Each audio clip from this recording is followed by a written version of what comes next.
Young's double slit experiment आता सांगितलं तसंच डबल स्लिट म्हणजे काय, एक कार्डबोर्ड आहे, कार्डबोर्ड मध्ये एक स्लिट्स बनवले किंवा होल्स बनवले, ते काय डबल स्लिट्स आहेत, 2 स्लिट्स आहेत आणि एक्सपेरिमेंट यंगने केला म्हणून काय म्हटलं त्याला, यंग्स डबल स्लिट एक्सपेरिमेंट. काय म्हटलं त्याला, यंग्स डबल स्लिट एक्सपेरिमेंट. ठीक आहे.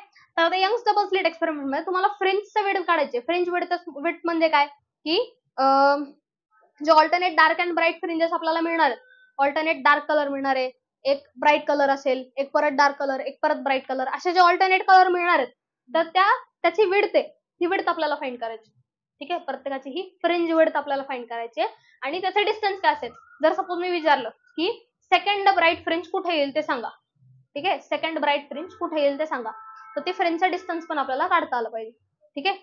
सेकंड ब्राईट फ्रिंज कुठे येईल, हा अशा थर्ड ब्राईट फ्रिंज येईल, फोर्थ ब्राईट फ्रिंज येईल, अशा ब्राईट फ्रिंजेसची मला डिस्टन्स जर माहित पाहिजे तर त्याचं डेरिव्हेशन आपल्याला पाहिजे. समजतंय का. तर यंग्स डबल स्लिट एक्सपेरिमेंट मध्ये आपण काय वापरलंय बरं, 2 स्लिट्स वापरल्यात. ठीक आहे. 2 स्लिट्स S1 आणि S2. ठीक आहे. काय वापरलंय, 2 स्लिट्स S1 आणि S2. हा S1 आहे सपोज, हा स्लिट S1 आहे, S2 आहे. हे जे स्लिट्स आहेत ते एकाच सोर्स पासून येतात, बरोबर. जर कन्सिडर करा की आता एक पॉइंट आपण कन्सिडर केला, जर सपोज हा P पॉइंट म्हणूया, जर हा P पॉइंट आहे. ठीक आहे. आणि कन्सिडर करा P पॉइंटला जो आहे, P पॉइंटला एक कोणतरी फ्रिंज येते, डार्क और ब्राईट कोणती तरी फ्रिंज आहे P पॉइंटला. काय P पॉइंटला एक कोणतरी फ्रिंज आहे, ती असेल डार्क किंवा ब्राईट असेल. ठीक आहे. हे जे दोन्ही स्क्रीन आणि त्या स्लिट्स मधला डिस्टन्स आहे ते म्हणूयात कॅपिटल D. स्क्रीन आणि स्लिट्स मधला डिस्टन्स, जे पिन होल केलेले पॉइंट्स आहेत तर तिथला आणि स्क्रीन मधला डिस्टन्स, जिथं तुम्हाला पॅटर्न दिसणार आहे त्या पॅटर्न पर्यंतचा डिस्टन्स काय म्हणूयात, सपोज कॅपिटल D. दोन्ही स्लिट्स मधला डिस्टन्स असेल स्मॉल d. ठीक आहे. दोन्ही स्लिट्स मधला डिस्टन्स असेल स्मॉल d आणि हे मिळणार तुम्हाला, जर सपोज सेंटरला तुम्हाला ब्राईट फ्रिंज मिळाली आहे. ठीक आहे. आणि इथून त्या याच्यापर्यंत डिस्टन्स जे आहे ते आहे सपोज y. जी फ्रिंज तुम्ही P ला कन्सिडर केलेली आहे तिच्यापर्यंत डिस्टन्स किती आहे, y. समजलं हे. इथे सेंटर आहे, सेंटरला एक ब्राईट फ्रिंज आहे, त्या ब्राईट फ्रिंज पासून ती जी P वाली फ्रिंज आहे तुमची, ती P वाला जो कलर तुम्हाला मिळणार आहे, ब्राईट असेल डार्क असेल, म्हणजे अंधार असेल कम्प्लीट और काहीतरी रेड कलर असेल, सपोज कन्सिडर करा हे रेड कलरचं, तर इथे जो रेड कलर मिळणार आहे तिथपर्यंतचा डिस्टन्स जे आहे ते किती आहे, y सपोज. समजलं हे. जर याला राईट अँगल म्हणून कन्सिडर करा, 2 राईट अँगल्स झाले, करेक्ट. काय झालं, 2 राईट अँगल्स झाले ना. ठीक आहे. तर इथे आता फर्स्ट ट्रायंगल मध्ये तुम्हाला वापरायचं आहे, पायथागोरस थिअरम. काय Pythagoras theorem, hypotenuse square is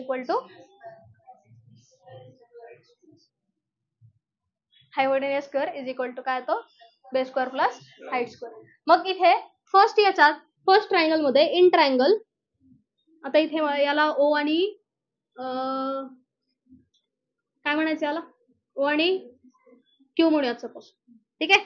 तर first triangle in triangle S1OP या ट्रायंगल मध्ये पायथागोरस यूज करा. काय येईल, S1P square is equal to काय येईल बरं, S1P square is equal to SO square plus OP square. बरोबर आहे. S1P square is equal to काय येणार आहे, SO square plus OP square. SO जो आहे, SO चा डिस्टन्स काय आहे, D आहे, बरोबर. म्हणजे काय आलं ते D स्क्वेअर प्लस OP हा कम्प्लीट y नाहीये, इथून इथपर्यंत y येतो. ठीक आहे. जर रेट पाहिलं तर हे कम्प्लीट डिस्टन्स काय आहे, D, म्हणजे हे dy2 हे dy2 आहे. हे कम्प्लीट डिस्टन्स काय आहे, D. स्लिट्स मधला डिस्टन्स काय आहे, D. हे डिस्टन्स काय D, म्हणजे हे डिस्टन्स काय आलं D/2 आणि हे पण काय आलं D/2. म्हणजे ज्यावेळी y मधून तुम्ही D/2 मायनस कराल हे डिस्टन्स येईल ना OP काय येईल, y मायनस D/2, म्हणजे OP स्क्वेअर काय आला, y मायनस D/2 चा स्क्वेअर. ठीक आहे. त्याला हे करा, D square plus A square plus B square वाला फॉर्म्युला यूज केला, A स्क्वेअर मायनस B स्क्वेअरचा काय येईल तो A square minus 2AB plus B square, म्हणजे D/2 चा स्क्वेअर म्हणजे D²/4. बरोबर का? d/2 चा स्क्वेअर ना, d/2 चा स्क्वेअर काय येणार d²/4. समजलंय हे? नक्की समजलंय. पुढे इन ट्रायंगल, दुसरा ट्रायंगल घ्या. इन ट्रायंगल, आता मोठा ट्रायंगल काय येतो S2QP या ट्रायंगल मध्ये पायथागोरस यूज करा. काय येईल तो S2P square is equal to S2Q square plus QP square. बरोबर आहे? बरोबर आहे का? बरोबर आहे का? ठीक. S2Q स्क्वेअर, S2Q काय पूर्ण डिस्टन्स D म्हणजे काय आलं D² प्लस आता QP स्क्वेअर म्हणजे काय y प्लस d/2 ना, बरोबर. म्हणजे याला काय लिहू शकता y प्लस d/2 चा स्क्वेअर. यालाच काय लिहू शकता मग d² plus y² plus 2ab plus b² म्हणजे हे येणार d²/4. समजा अभि इथनं समजलंय नक्की. मग आता जी तुमची सेकंड स्टेटमेंट आहे किंवा सेकंड इक्वेशन जे आहे त्या सेकंड इक्वेशन मधून फर्स्ट इक्वेशन मायनस करा. ठीक आहे, second equation minus first equation. मग सेकंड इक्वेशन काय तुमचं S2P square minus S1P square. यातून हे मायनस केल्यानंतर काय काय राहतं ते पहा. याच्यातून हे मायनस करायचंय ना. मग आता d² मायनस d² काय येणार 0 म्हणजे d² आणि d² गेला. इथे काय आता परत y² मायनस y² काय येणार आहे 0 परत म्हणजे y² मधून y² गेला ते पण सोडलं. ठीक आहे, आता काय राहिलं हा प्लस 2y d/2 आणि हा मायनस 2y d/2. आता प्लस मायनस मायनस काय होणार आहे प्लस होणार आहे. कसं काय पहा 2y d/2 minus of minus 2y d/2 म्हणजे किती राहिलं ते 2 गेला आणि किती आलं ते 2id. बरोबर आहे 2id आला ना, बरोबर का? काय आलं 2id बरोबर. आणि पुढे काय होतं हा d²/4 गेला, फक्त काय राहिलं 2id राहिलं ना, बरोबर. अख्ख्या इक्वेशन मध्ये फक्त काय राहिलं आता 2id राहिलं. ठीक आहे, तर आता याला असं लिहिलं चालेल का S2P square minus S1P square A² minus B². त्याला असं लिहिलं चालेल का S2P मायनस S1P आणि S2P प्लस S1P चालेल का? A² मायनस B² चा फॉर्म्युला काय तो A minus B A plus B. A² minus B² काय असतो A minus B A plus B. ठीक आहे, हा S2P मायनस S1P खाली जाईल. काय राहील S2P plus S1P is equal to 2id upon S2P minus S1. आता S2P minus S1P minus S1P या दोघांमधला काय असणार आहे तो पाथ डिफरन्स असणार आहे. ठीक आहे, पाथ डिफरन्स दोघांची जी पाथ आहे त्या पाथ मध्ये काय डिफरन्स आहे. ठीक आहे, याची पाथ S2P आहे, याची पाथ S1P आहे. दोघांमधला काय येणार तो पाथ डिफरन्स. आणि पाथ डिफरन्स आपण डिनोट करतो डेल्टा एल ने. कशाने डिनोट करतो डेल्टा एल ने, म्हणजे इथे राहिला डेल्टा एल. आणि S2P plus S1P if consider करा की हे जे डिस्टन्स आहे हे खूप लांब आहे. ठीक आहे, ज्यावेळी हे डिस्टन्स खूप लांब असेल तर यांच्यात आणि यांच्यात फरक जास्त असेल का नाही ना, कमी फरक असेल. याचा अर्थ दोघांनाही आपण काय म्हणू शकतो हे जे दोन्ही आहेत हे D ला इक्वल आहेत. ठीक आहे, हे जर लांब असतील आता ते दिसताना जवळ दिसतंय पण स्लेट आणि हे जर लांब असेल तर हे असं काहीतरी दिसेल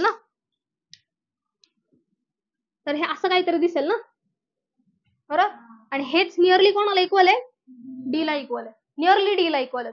ठीक आहे, दोघांनाही नियरली का असेल D ला इक्वल असेल तर S2P आणि S1P दोघंही काय म्हणू शकतो आपण D आहेत. ठीक आहे, आणि हे प्लस हे D प्लस D किती झाला 2D. बरोबर, म्हणजे काय इक्वेशन आलं 2D is equal to 2id upon delta l. 2 गेला.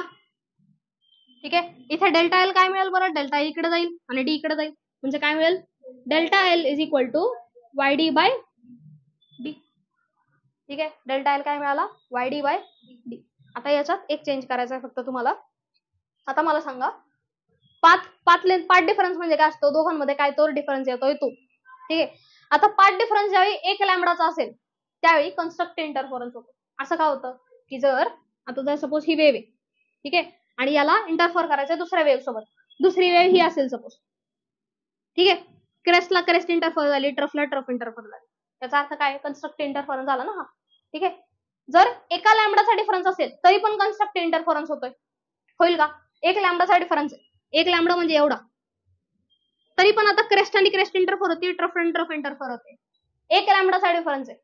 एक लॅमडाचा डिफरन्स असेल तरी पण काय होणार आहे, क्रेस्ट आणि क्रेस्टच इंटरफर होणार आहे. पण जर हाफ लॅमडाचा डिफरन्स असेल तर काय होईल बरं? जर दोन वेव्स मध्ये हाफ लॅमडाचा डिफरन्स आहे, आता ही एक वेव्ह आहे आणि हाफ लॅमडाचा डिफरन्स, याचा अर्थ अशी येणार ती, म्हणजे इथं काय इंटरफर झाली, क्रेस्ट अँड ट्रफ, म्हणजे कोणतं इंटरफरन्स आलं, डिस्ट्रक्टिव्ह. पण जर एक लॅमडाचा डिफरन्स आहे, एक ही आणि ही, काय डिफरन्स आहे, एक लॅमडाचा. जरी मी एक लॅमडाचा अजून काढून टाकली तरी काय येतंय बरं, इथे क्रेस्ट येते, इथं पण काय येते, क्रेस्ट अँड क्रेस्ट इंटरफर होती. म्हणजे ज्यावेळी त्या दोघांमध्ये पाथ डिफरन्स हा लॅमडा, एक लॅमडा, दोन लॅमडा, तीन लॅमडा असा असतो, त्यावेळी काय येईल बरं, कन्स्ट्रक्टिव्ह इंटरफरन्स होईल.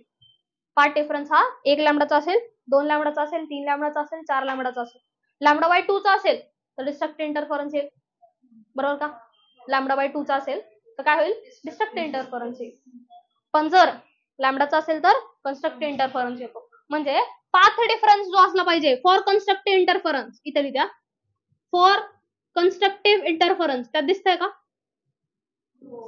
फॉर कन्स्ट्रक्टिव्ह इंटरफरन्स साठी जो पाथ डिफरन्स येणार आहे डेल्टा एल, तो कितीला इक्वल पाहिजे, एन लॅमडाला इक्वल पाहिजे. एन म्हणजे 0 1 2 3 4 असं. पाथ डिफरन्स कोणाला इक्वल पाहिजे, एन लॅमडाला इक्वल पाहिजे. ठीक आहे. मग फॉर कन्स्ट्रक्टिव्ह इंटरफरन्स जर डेल्टा एल द्यायचं झालं तर काय लिहू शकता, n lambda is equal to y d upon d. मग वाय फाइंड करायचा आहे, वाय इज इक्वल टू काय येईल, डी कडे जाईल, D N lambda upon D, किंवा N lambda D by D लिहा त्याला, N lambda D by D. आणि ही असणार आहे फ्रिंज डिस्टन्स. आणि याच्यावरून तुम्हाला समजेल की ही जी फ्रिंज आहे ही जर आपण डार्क फ्रिंज कन्सिडर केली आहे तर ह्या डार्क फ्रिंजचं सेंट्रल फ्रिंज पासून डिस्टन्स मिळेल तुम्हाला. सेंट्रल फ्रिंज पासून डिस्टन्स काय, इथं वाय आहे ना, हे वाय आपण काढला, वाय इज इक्वल टू काय आला, n lambda D by d, where d is screen मधलं डिस्टन्स, स्मॉल डी काय, त्या दोन स्लिट्स मधलं डिस्टन्स, आणि एन काय, इंटिग्रल मल्टिपल की किती लॅमडाचा डिफरन्स आहे, आणि लॅमडा काय, वेव्हलेंथ. समजलंय? आणि मग ही काय मिळणार तुम्हाला, फ्रिंज मिळणार, की जी पी फ्रिंज आहे त्या पी फ्रिंजचं या सेंटर पासूनचं डिस्टन्स मिळणार. आणि हे कशासाठी आलं, फॉर कन्स्ट्रक्टिव्ह इंटरफरन्स साठी आलं. फॉर डिस्ट्रक्टिव्ह साठी काय लिहाल बरं, जो पाथ डिफरन्स असेल तो काय असेल, इथे एन लॅमडा असेल का, नाही, पाथ डिफरन्स काय होणार, हाफ लॅमडाचा असणार ना, म्हणजे lambda minus half, lambda minus half और लॅमडा प्लस हाफ हा असेल ना. ठीक आहे. फॉर डिस्ट्रक्टिव्ह इंटरफरन्स तो काय आहे, एन मायनस हाफ, एन मधून हाफ मायनस केला की डिस्ट्रक्टिव्ह इंटरफरन्स येईल. समजलंय का, समजलंय का?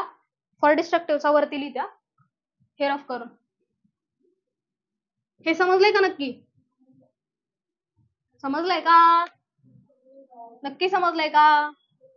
For destructive interference. अजून एक थोडंसं राहिलंय बरं का, for destructive interference. Destructive interference साठी जो डेल्टा एल येणार आहे तो काय येणार आहे, एन मायनस हाफ लॅमडा, बरोबर का, एन मायनस हाफ लॅमडा येणार आहे डिस्ट्रक्टिव्ह साठी, बरोबर. मग याच्यात पुट करा, मग y इज इक्वल टू काय येईल, for destructive interference y is equal to n ची काय पुट करणार, एन मायनस हाफ, आणि पुढची टर्म तशीच lambda D by d. For कोणती फ्रिंज असेल, मग ही डिस्ट्रक्टिव्ह इंटरफरन्स झाला ना, म्हणजे कोणती फ्रिंज असेल, डार्क फ्रिंज असेल. डार्क म्हणजे तिथं काही दिसणार नाही, डार्क म्हणजे अंधार. ठीक आहे. आणि ही कोणती फ्रिंज असेल, इथं ब्राईट फ्रिंज असेल. समजलंय? आणि एक last but not the list एक गोष्ट काढायची आहे, ती म्हणजे फ्रिंज विड्थ काढायची. काय काढायचे, फ्रिंज विड्थ. फ्रिंज विड्थ म्हणजे तिची फ्रिंज आहे त्याचा डिस्टन्स काढायचंय. ठीक आहे. हा आपल्याला फ्रिंजेसचं डिस्टन्स पण काढायचं होतं, सेंटर पासून ती फ्रिंज किती डिस्टन्सला आहे हे पण फाइंड करायचं होतं. आणि आपल्याला हे पण फाइंड करायचं आता की फ्रिंज विड्थ किती आहे. काय फाइंड करायचंय, फ्रिंज विड्थ. तर फ्रिंज विड्थ कशी फाइंड करणार बरं, मला जर सेकंड फ्रिंजचा डिस्टन्स माहिती आहे. ठीक आहे. आता जर कन्सिडर करा इथे सेकंड फ्रिंज आहे. आता ही डायग्राम हे ती नंतर काढून घ्या, ज्यावेळी व्हिडिओ बघाल त्यावेळी नंतर काढून घ्या, तर तिला थोडी डिस्टर्ब करा. तर ही फर्स्ट फ्रिंज आहे आणि ही सेकंड फ्रिंज आहे. फर्स्ट फ्रिंजचा डिस्टन्स सपोज y1 आहे आणि सेकंड फ्रिंजचा डिस्टन्स y2 आहे. तर फ्रिंज विड्थ ही काय येईल, y1 मायनस y2 का y2 minus y1, y2 minus y1 करा, काय मिळणार? फ्रिंज विड्थ मिळणार ना, फ्रिंजचा डिस्टन्स मिळेल. बरोबर का? फ्रिंजचा डिस्टन्स मिळणार ना, बरोबर का? नक्की का? नक्की का? ठीक आहे. तर फ्रिंज विड्थ W ने डिनोट करणार. आता हे खोडून टाकू का? नंतर लिहा ना. बरं घ्या फोटो.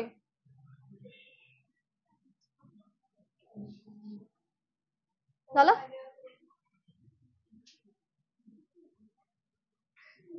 झालं?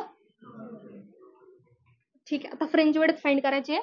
Last W is equal to हे असेल yn+1 मायनस yn, म्हणजे yच्या एक पुढची फ्रिंज, म्हणजे जसं इथं y1 होती आणि पुढची y2 आहे ना, y2 मायनस y1 केलं की फ्रिंज विड्थ येते, फ्रिंजची विड्थ येते. ठीक आहे. तसंच yn+1 मायनस yn असेल तर, ठीक आहे, त्या इक्वेशन मध्ये पुट करा yn+1 पुट करा, म्हणजे n च्या जागी n+1 लिहायचं.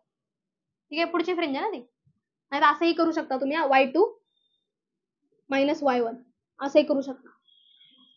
ठीक आहे. असं काढायचं, असं काढा y2 मायनस y1 ही तुमची फ्रिंजची विड्थ येणार आहे. ठीक आहे. म्हणजे n च्या जागी काय पुट करायचं आहे? 2 एकदा पुट करायचा, एकदा 1 पुट करायचा, म्हणजे 2 लॅम्बडा d बाय d आणि minus 1 lambda d by d, म्हणजेच lambda d by d. 2 minus 1 किती होतं? 1, म्हणजेच काय राहणार? Lambda d by d. म्हणजे फ्रिंज विड्थ किती आली? Lambda d by d. एखादा फ्रिंजची विड्थ जर फाइंड करायची तर किती येते? Lambda d by d, where lambda is wavelength, d is, हा d काय असतो? कॅपिटल D, स्क्रीन आणि स्लिट्स मधला डिस्टन्स, आणि स्मॉल d काय असतो? स्लिट्स, दोन त्या स्लिट्स मधलं डिस्टन्स. समजलंय? हे आणि फ्रेस्नेल्स डिफ्रॅक्शन हे दोनच गोष्टी, दोनच डेरिव्हेशन मोठे. ठीक आहे. 4 मार्क्सचा क्वेश्चन आहे, यंग्स डबल स्लिट एक्सपेरिमेंट.